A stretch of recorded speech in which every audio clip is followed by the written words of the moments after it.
Breaking news చూస్తున్నాం. ఓటుకి note దేశానికే చేటు. ఆ నోటు నాకు వద్దు అన్నందుకు ఓ దళితుడిని చితకబాదాడు వైసీపీకి చెందిన ఎంపీపీ కుమారుడు. అన్నమయ్య జిల్లా పుల్లంపేట మండలంలో జరిగింది ఈ ఘటన. పుల్లంపేట ఎంపీపీ బాబురెడ్డి కుమారుడు రంజిత్ రెడ్డి పాపక్క గారి పల్లెలో గంగయ్యను చితకబాదాడు. డబ్బులు తీసుకుని ఓటు వేయకపోతే చంపేస్తానంటూ బెదిరించాడని బాధితుడు వాపోతున్నాడు. ఎంపీపీ బాబురెడ్డి కుమారుడు రంజిత్ రెడ్డిపై చర్యలు తీసుకోవాలని డిమాండ్ చేస్తున్నారు.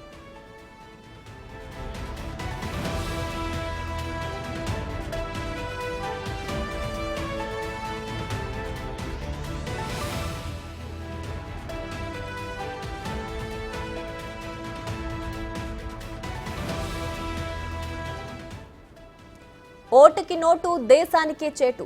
ఆ నోటు నాకు వద్దు అన్నందుకు ఓ దళితుడిని చితకబాదాడు వైసీపీకి చెందిన ఎంపీపీ కుమారుడు. అన్నమయ్య జిల్లా పుల్లంపేట మండలంలో జరిగింది ఈ దారుణం. పుల్లంపేట ఎంపీపీ బాబురెడ్డి కుమారుడు రంజిత్ రెడ్డి పాపక్క గారి పల్లెలో గంగయ్యను చితకబాదాడు.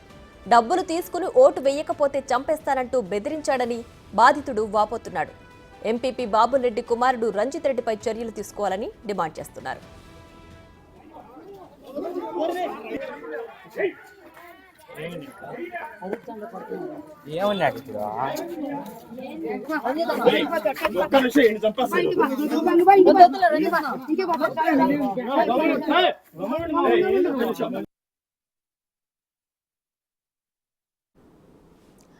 ఇదే అంశానికి సంబంధించి మరింత సమాచారం మా ప్రతినిధి మధు ఫోన్ లైన్ లో అందించడానికి సిద్ధంగా ఉన్నారు.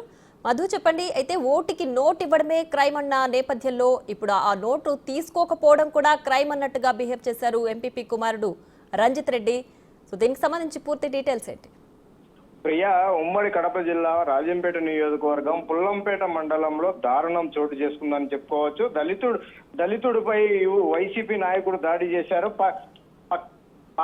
పాపక్క గారి పల్లె హరిజనవాడకి చెందిన గంగయ్యను చితకబాదారు.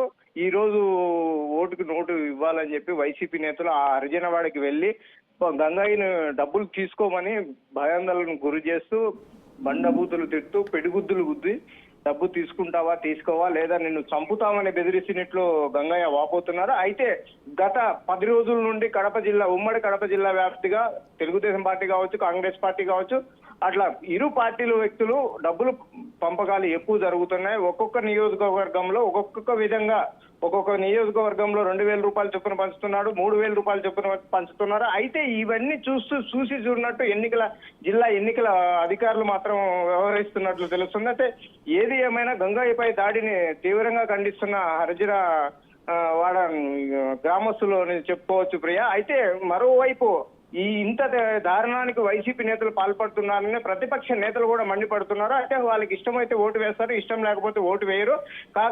కాగా డబ్బులు తీసుకోలేదని వైసీపీ నేతలు దాడి చేయడం చాలా దుర్మార్గం అని ప్రజా సంఘాలు కూడా ఆరోపిస్తున్నాయి. అయితే గంగయ్యపై దాడి చేసిన వ్యక్తులపై కఠిన చర్యలు తీసుకోవాలి. ఇప్పటికైనా జిల్లా పోలీసు ఉన్నతాధికారులు కావచ్చు, అలాగే ఎన్నికల అధికారులు కావచ్చు, వెంటనే స్పందించి తగు చర్యలు తీసుకోవాలని డిమాండ్ చేస్తున్నట్లు తెలుస్తుంది ప్రియా.